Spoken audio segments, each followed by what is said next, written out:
பிள்ளைகளுக்கு ஜெபிக்கலாமா? அல்லேலூயா. இயேசுவே இயேசுவே இயேசுவே. யோர்தான் நதியிலே ஞானஸ்நானம் பெற்ற இயேசப்பா, இயேசு 30 வயதாகும் போது யோவான் ஸ்நானகனுமாய் ஞானஸ்நானம் பெற்று கரையேறின பொழுது ஆவியானவர் புறாவை போல இறங்கினது போல பிதாவே, அருமையான இந்த வேளையிலே ஞானஸ்நானம் கொடுக்க வந்திருக்கிற 2 பிள்ளைகளையும் பரலோக தேவனுடைய கரத்திலே நாங்கள் ஒப்புக் கொடுக்கிறோம். இயேசப்பா, என் தேவனுடைய ஆவியானவர் இந்த பிள்ளைகளை ஆண்டவரே அழைத்திருக்கிறீர், தெரிந்தெடுத்திருக்கிறீர்.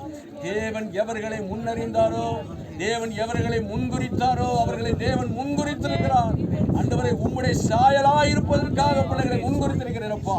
ஸ்தோத்திரம்.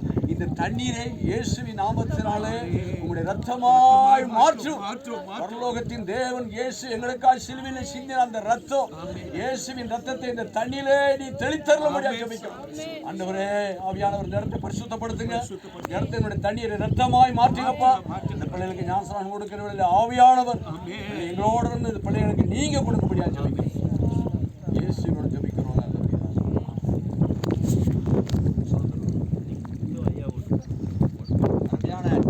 டேவிட் ராஜா,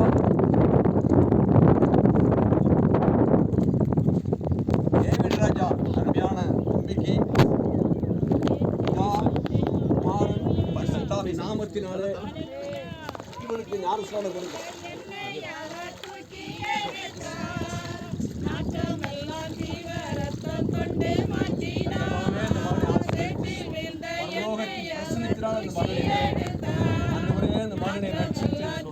ராஜ்யத்துக்காக இந்த பிள்ளையை பயன்படுத்த